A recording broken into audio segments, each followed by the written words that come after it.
श्री सीताराम चंद्राभ्याम नमः। बालकांड 19वां सर्ग। विश्वामित्र के मुख से श्री राम को साथ ले जाने की मांग सुनकर राजा दशरथ का दुखित एवं मूर्छित होना।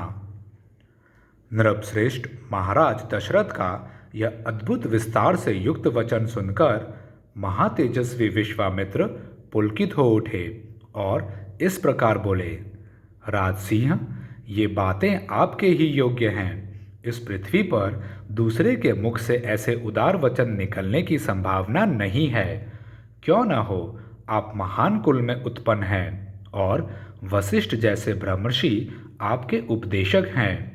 अच्छा, अब जो बात मेरे हृदय में है उसे सुनिए। नृपश्रेष्ठ, सुनकर उस कार्य को अवश्य पूर्ण करने का निश्चय कीजिए। आपने मेरा कार्य सिद्ध करने की प्रतिज्ञा की है। इस प्रतिज्ञा को सत्य कर दिखाइए। पुरुष प्रवर, मैं सिद्धि के लिए एक नियम का अनुष्ठान करता हूँ। उसमें इच्छानुसार रूप धारण करने वाले 2 राक्षस विघ्न डाल रहे हैं। मेरे इस नियम का अधिकांश कार्य पूर्ण हो चुका है। अब उसकी समाप्ति के समय वे 2 राक्षस आधम के हैं। उनके नाम हैं मारीच और सुबाहु। वे दोनों बलवान और सुशिक्षित हैं। उन्होंने मेरी यज्ञ वेदी पर रक्त और मांस की वर्षा कर दी है। इस प्रकार उस समाप्त प्राय नियम में विघ्न पड़ जाने के कारण मेरा परिश्रम व्यर्थ गया और मैं उत्साहहीन होकर उस स्थान से चला आया। पृथ्वीनाथ, उनके ऊपर अपने क्रोध का प्रयोग करूं, उन्हें शाप दे दूं, ऐसा विचार मेरे मन में नहीं आता है, क्योंकि वह नियम ही ऐसा है जिसको आरंभ कर देने पर किसी को शाप नहीं दिया जाता। अतः नृपश्रेष्ठ, आप अपने काक पक्षधारी सत्य पराक्रमी शूरवीर ज्येष्ठ पुत्र श्री राम को मुझे दे दें।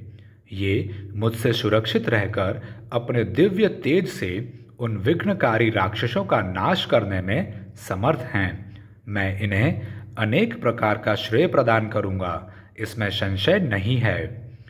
उस श्रेय को पाकर ये तीनों लोकों में विख्यात होंगे।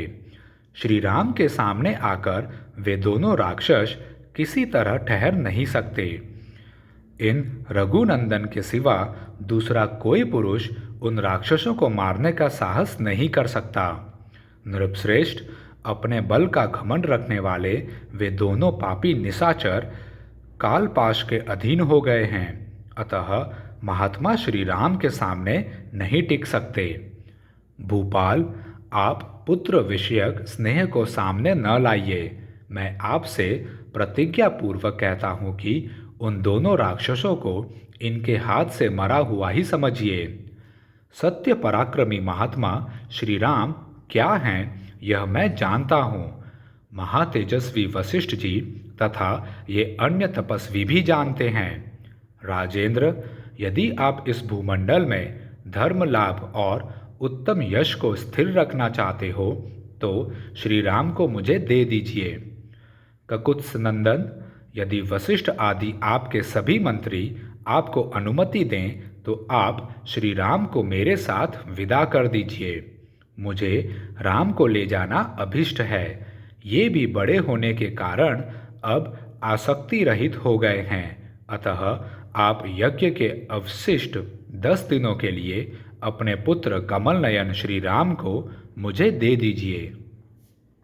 रघुनंदन, आप ऐसा कीजिए जिससे मेरे यज्ञ का समय व्यतीत न हो जाए। आपका कल्याण हो।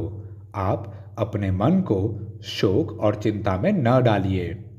यह धर्म और अर्थ से युक्त वचन कहकर धर्मात्मा महातेजस्वी परम बुद्धिमान विश्वामित्र जी चुप हो गए। विश्वामित्र का यह शुभ वचन सुनकर महाराज दशरथ को पुत्र वियोग की आशंका से महान दुख हुआ। वे उससे पीड़ित हो सहसा कांप उठे और बेहोश हो गए। थोड़ी देर बाद जब उन्हें होश आया तब वे भयभीत हो विषाद करने लगे। विश्वामित्र मुनि का वचन राजा के हृदय और मन को विदीर्ण करने वाला था। उसे सुनकर उनके मन में बड़ी व्यथा हुई। वे महामनस्वी महाराज अपने आसन से विचलित हो मूर्छित हो गए। इस प्रकार श्री वाल्मीकि निर्मित आर्ष रामायण आदि काव्य के बाल कांड में 19वां सर्ग पूरा हुआ। जय श्री राम।